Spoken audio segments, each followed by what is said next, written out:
Selamat pagi, salam sejahtera bagi saudara dimanapun berada. Kesempatan yang baru lagi di hari ini Allah berikan bagi kita untuk kembali berutinitas. Maka mari mendasari rutinitas kita terlebih dahulu dengan kebenaran firman Allah yang pagi ini akan direnungkan melalui kitab Hakim-Hakim pasal 8 ayat 4 hingga ayatnya yang ke-21. Firman Allah menyatakan, ketika Gideon sampai ke sungai Yordan, menyeberanglah ia dan ke-300 orang yang bersama-sama dengan dia, meskipun masih lelah namun mengejar juga. Dan berkatalah ia kepada orang-orang Sukot, tolong berikan beberapa roti untuk rakyat yang mengikuti aku ini, sebab mereka telah lelah dan aku sedang mengejar Zebah dan Salmunah, raja-raja Midian. Tetapi jawab para pemuka di Sukot itu, sudahkah Zebah dan Salmunah itu ada dalam tanganmu, sehingga kami harus memberikan roti kepada tentaramu? Lalu kata Gideon, kalau begitu, apabila Tuhan menyerahkan Zebah dan Salmunah ke dalam tanganku, aku akan menggaruk tubuhmu dengan duri padang gurun dan onak. Maka berjalanlah ia dari sana ke Penuel, dan berkata demikian juga kepada orang-orang Penuel. Tetapi orang-orang ini pun menjawabnya seperti orang-orang Sukot. Lalu berkatalah ia juga kepada orang-orang Penuel, apabila aku kembali dengan selamat, maka aku akan merobohkan menara ini. Sementara itu Zebah dan Salmunah ada di Karkor bersama-sama dengan tentara mereka, kira-kira 15.000 orang banyaknya, yakni semua orang yang masih tinggal hidup dari seluruh tentara orang-orang dari sebelah timur. Banyaknya yang tewas ada 120.000 orang yang bersenjatakan pedang. Gideon maju melalui jalan orang-orang yang diam di dalam kemah di sebelah timur Nobah dan Yokbeha, lalu memukul kalah tentara itu ketika tentara itu menyangka dirinya aman. Zebah dan Salmunah melarikan diri, tetapi Gideon mengejar mereka dan menawan kedua raja Midian itu, yakni Zebah dan Salmunah, sedang seluruh tentara itu dicerai-beraikannya. Kemudian kembalilah Gideon bin Yoas dari peperangan dengan melalui pendakian Heres. Ditangkapnyalah seorang muda dari penduduk Sukot. Setelah ditanyai, orang itu menuliskan nama para pemuka dan para tua-tua di Sukot untuk Gideon, 77 orang banyaknya.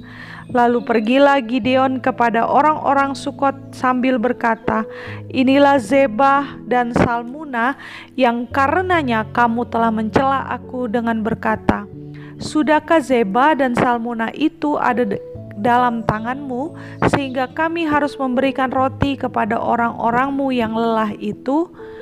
Lalu ia mengumpulkan para tua-tua kota itu, ia mengambil duri padang gurun dan onak, dan menghajar orang-orang Sukot dengan itu.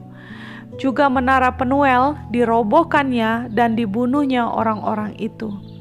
Kemudian bertanyalah ia kepada Zebah dan Salmunah, di manakah orang-orang yang telah kamu bunuh di Tabor itu?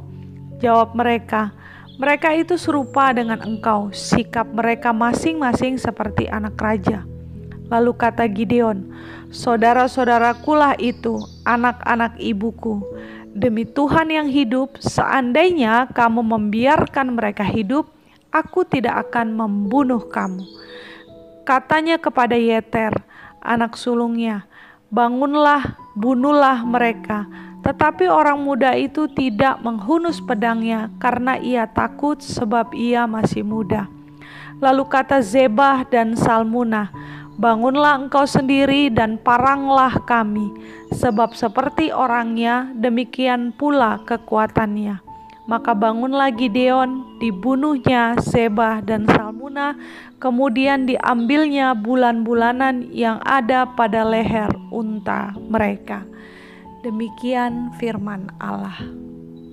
Tindakan serong kepada Allah yang dilakukan oleh umat dalam narasi kitab Hakim-Hakim ini mendatangkan beragam penderitaan bagi umat sendiri. Memandang situasi umat yang demikian, Allah mengambil inisiatif untuk menolong umat dengan menghadirkan sosok para hakim agar umat terbebas dari segala penderitaan akibat tindakan serong yang dilakukan. Sekaligus juga menuntun umat pada kehidupan yang dikehendaki oleh Allah. Salah satu dari para hakim itu adalah Gideon.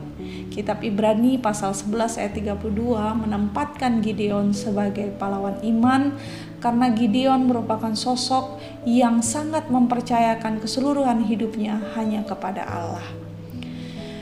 Dari narasi firman Allah pagi ini menarik untuk kita renungkan bersama-sama, yakni tentang respon yang dinampakkan oleh umat terhadap inisiatif Allah itu yang hendak menolong umat.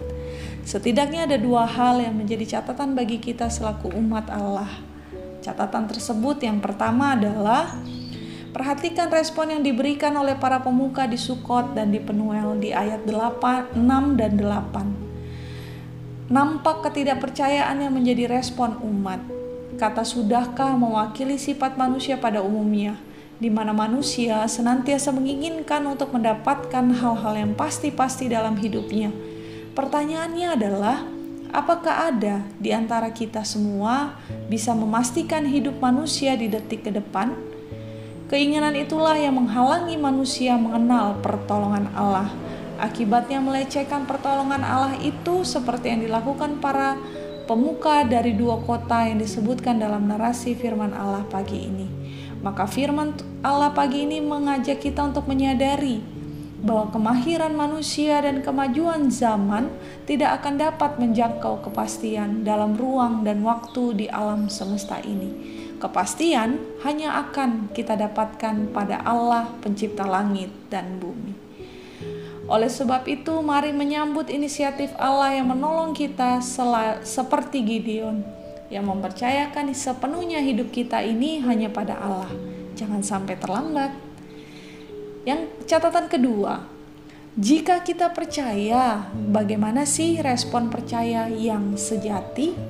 Firman Allah pagi ini mengajak kita untuk meneladani Gideon, belajar dari pengalaman iman Gideon yang dinarasikan dalam ayat 4 dan 5. Di situasi pandemi ini ada begitu banyak umat Allah yang terserang kelelahan yang luar biasa. Kelelahan itu tercermin dari seringkali kita meragu untuk mengambil sikap yang benar dalam menghadapi situasi pandemi ini. Tidak sedikit dari kita yang resah karena berkurangnya peran, merasakan beragam kehilangan dan berbagai alasan lainnya. Namun firman Allah mendorong kita untuk tetap bergerak. Bergerak karena tibanya kita di kesempatan baru yang hendak kita sambut di pagi hari ini, ya karena pertolongan yang Allah berikan. Bergerak karena telah lebih dahulu menerima kebaikan dari Allah. Maka kebaikan Allah itu harus diteruskan, diwariskan ke dalam ketindakan nyata, yakni juga turut menolong sesama yang juga kelelahan seperti kita. Hal baik apa saja yang bisa kita kerjakan, kita bagikan, kita wariskan sejak pagi ini, maka fokuskanlah diri kita pada hal baik itu. Kiranya firman Allah pagi ini menguatkan saudara untuk menyambut dan melanjutkan rutinitas saudara hari ini. Amin. Mari kita berdoa. Kepadamu kami berdoa ya Bapa Maha Kasih, sebab kami telah merasakan begitu banyak kebaikan-Mu yang hadir di hidup ini, sehingga rasa syukur menghinggapi hati ini. Kiranya rasa syukur ini menjadi pujian yang memampukan kami memuliakan Engkau dalam ketulusan hati. Kepadamu kami berdoa ya Bapa Maha Kasih. Begitu banyak jiwa yang lelah di tengah pandemi ini, termasuk kami umat-Mu. Lelah karena terus bertanya kapan pandemi ini berakhir. Lelah karena pandemi ini membuyarkan banyak rencana di hidup kami, menguras bahkan mengurangi pundi-pundi perekonomian kami.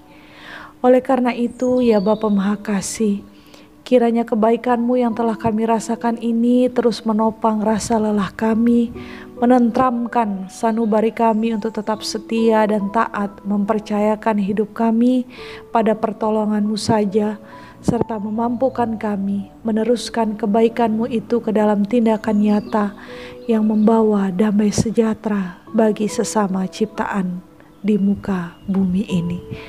Amin.